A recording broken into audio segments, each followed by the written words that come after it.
नमस्कार, news point लेकर हाजिर हूं मैं राजीव। दोस्तों, बीजेपी ने एक बार फिर संविधान के नाम पर सियासी खिलवाड़ शुरू कर दिया है। इस बार बिसात संघ यानी आरएसएस ने बिछाई है, और वो भी खुलेआम, क्योंकि आरएसएस तो हमेशा से ही संविधान विरोधी रहा है। आप जानते हैं, उसे ना डॉक्टर अंबेडकर की सोच और नजरिए से इत्तेफाक है, और न ही आरएसएस ने तिरंगे को माना कभी भी। बाद में, बहुत बाद में आपने देखा कि आरएसएस ने अपने मुख्यालय पर तिरंगे को फहराया था, और संविधान का तो संघ ने शुरू से ही उससे किनारा किया, यानी संविधान को संघ ने शुरू से ही नकारा है, क्योंकि संविधान की सोच मनुस्मृति के नजरिए को खारिज करती है।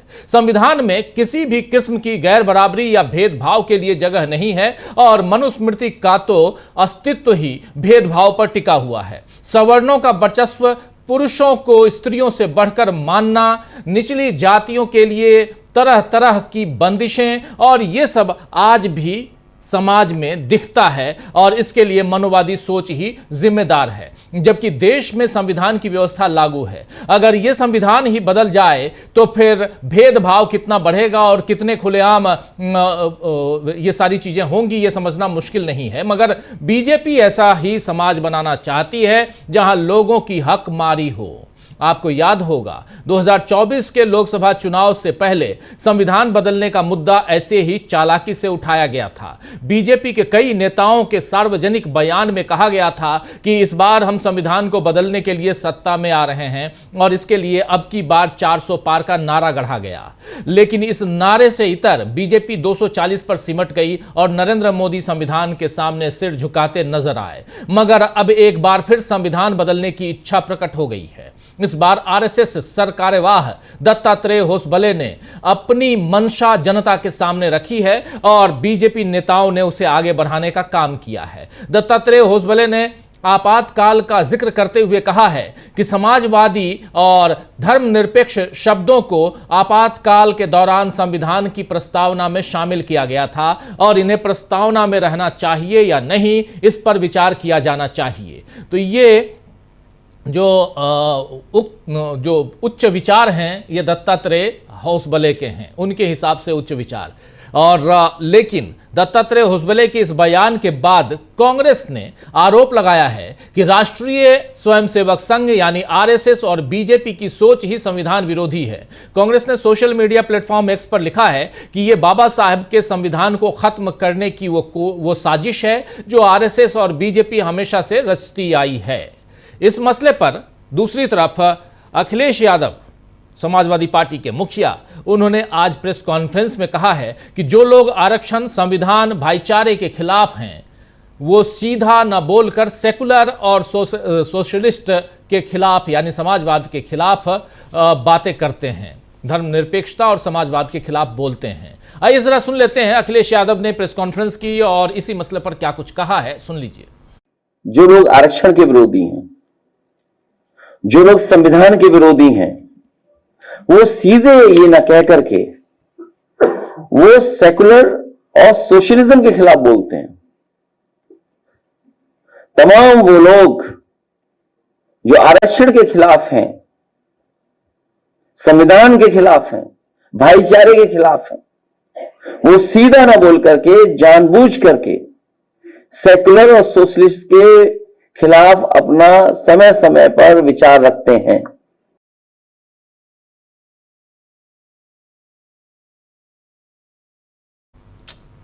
तो सुन रहे थे आप, यहां साफ साफ सोशलिस्ट सेकुलर की बात कर रहे हैं अखिलेश यादव। इधर बसपा सुप्रीमो मायावती ने आज प्रेस कॉन्फ्रेंस कर संविधान के मुद्दे पर बीजेपी और कांग्रेस दोनों को घेरा है। मायावती ने कहा है कि देश में सर्व समाज के कल्याण और खुशहाली के लिए बाबा साहब डॉक्टर भीमराव अंबेडकर ने भारत को संविधान दिया है। कांग्रेस पार्टी ने सत्ता में रहते हुए और अब भाजपा नीति एनडीए सरकार के लोगों ने इसे कभी भी देश के करोड़ों लोगों के लिए पूरी ईमानदारी और निष्ठा के साथ लागू नहीं किया। इन दोनों पार्टियों और इनके समर्थकों ने समय समय पर संविधान में कई अनावश्यक बदलाव भी किए हैं, जो अधिकतर अपनी पार्टी की विचारधारा, सिद्धांतों और अपने राजनीतिक हितों के तहत किए गए हैं। कांग्रेस और भाजपा दोनों ही अक्सर एक दूसरे से मिली भगत रखती हैं। ये बात यहां मायावती कह रही हैं। आइए जरा सुन लेते हैं, मायावती ने भी प्रेस कॉन्फ्रेंस की और अपनी बातें रखी हैं, सुनिए जरा।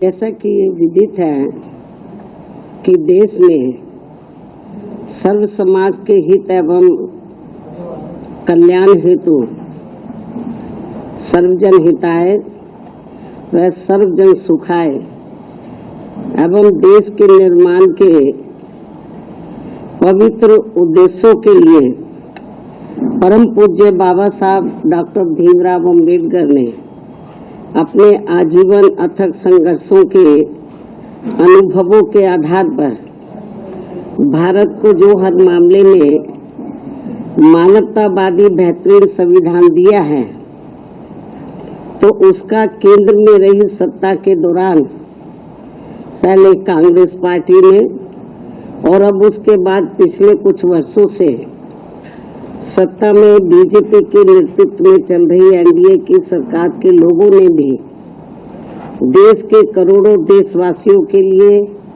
व्यापक जन व देश हित में कभी भी इस पर अपनी पूरी ईमानदारी व निष्ठा से अमल नहीं किया है, बल्कि इन दोनों ही पार्टियों ने तथा इनके समर्थकों ने भी ज्यादातर अपनी अपनी पार्टी की विचारधारा, सिद्धांतों एवं अपने राजनीतिक स्वार्थ के तहत संविधान में समय समय पर काफी गैर जरूरी परिवर्तन भी कर दिए हैं, जिसकी देश में एकमात्र अम्बेडकरवादी बीएसपी पार्टी कड़े शब्दों में निंदा करती है, क्योंकि देश के बहुजनों में से खासकर करोड़ों गरीबों, मजदूरों, किसानों, महिलाओं, छोटे व्यापारियों एवं अन्य मेहनतकश लोगों को यही लगता है कि शुरू में केंद्र व देश के अधिकांश राज्यों में भी काफी लंबे समय तक सत्ता में आसीन रही कांग्रेस पार्टी ने और अब बीजेपी ने भी अपनी अपनी सरकार की गलत नीतियों एवं जन विरोधी चाल चरित्र व चेहरे को छिपाने तथा लोगों का ध्यान उन पर से हटाने के लिए ही अब ये ऐसी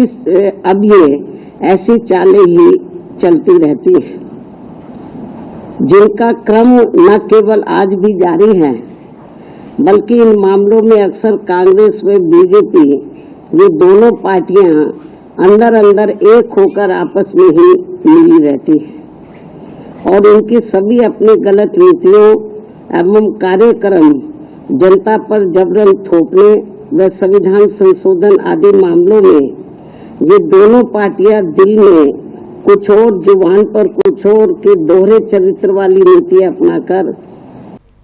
तो सुन रहे थे आप यहां पर मायावती अपनी बात, और खासकर जब वो संविधान की बात कर रही हैं, बाबा साहब अंबेडकर की बात कर रही हैं, तो कांग्रेस को पहले और उसके बाद बीजेपी को उसमें घसीटने की कोशिश कर रही हैं, इन दोनों के ऊपर आरोप लगा रही हैं। लेकिन इधर जब होसबले की बात आती है तो होसबले के बयान पर शिवराज सिंह चौहान केंद्रीय मंत्री हैं, कृषि मंत्री हैं, उन्होंने भी इस बयान को आगे बढ़ाया है। कांग्रेस बीजेपी के दो केंद्रीय मंत्रियों ने होसबले के बयान को आगे बढ़ाया है। जरा आइए आपको बताता हूं शिवराज सिंह चौहान ने क्या कहा है। शिवराज सिंह चौहान कहते हैं कि भारतीय संस्कृति का मूल सर्वधर्म समभाव है, न कि धर्मनिरपेक्षता। इसीलिए आपातकाल के दौरान जोड़े गए शब्द धर्मनिरपेक्ष शब्द को हटाने पर चर्चा होनी चाहिए। यह बात यहां पे कह रहे हैं शिवराज सिंह चौहान। वहीं जितेंद्र सिंह केंद्रीय मंत्री ने भी कहा है कि हर सही सोच वाला नागरिक इसका समर्थन करेगा, क्योंकि हर कोई जानता है कि वह मूल संविधान दस्तावेज का हिस्सा नहीं है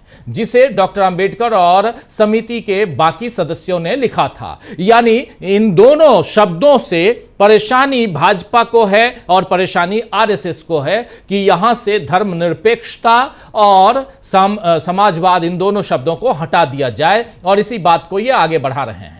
मोदी सरकार के मंत्रियों के बाद अब उपराष्ट्रपति जगदीप धनखड़ ने कहा है कि संविधान की प्रस्तावना को नहीं बदला जा सकता है, क्योंकि ये वो बीज है जिस पर यह दस्तावेज विकसित होता है। उन्होंने कहा है कि भारत के अलावा किसी अन्य संविधान की प्रस्तावना में बदलाव नहीं किया गया है, लेकिन इस प्रस्तावना को 1976 के 42वें संविधान संशोधन अधिनियम द्वारा बदल दिया गया था। इसमें समाजवादी, धर्मनिरपेक्ष और अखंडता शब्द जोड़े गए थे।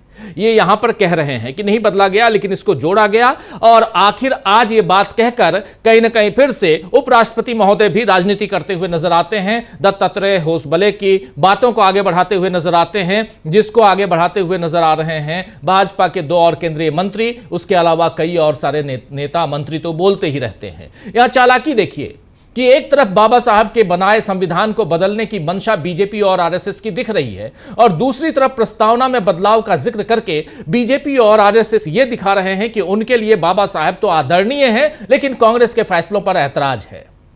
कांग्रेस विरोध के नाम पर संविधान को ही बदलने की जो चालाकी बीजेपी कर रही है वो सबको नजर आ रही है। यहां सोचने वाली बात यह है कि आरएसएस और बीजेपी के नेता ही ऐसी मंशा दिखा रहे हैं, बल्कि संवैधानिक पद पर बैठे उपराष्ट्रपति भी इसमें खुलकर साथ देते हुए नजर आ रहे हैं। आपने सुन ही लिया कि उपराष्ट्रपति क्या कह रहे हैं। तो दोस्तों, आइए आज न्यूज पॉइंट में इसी मसले पर चर्चा करेंगे और समझेंगे कि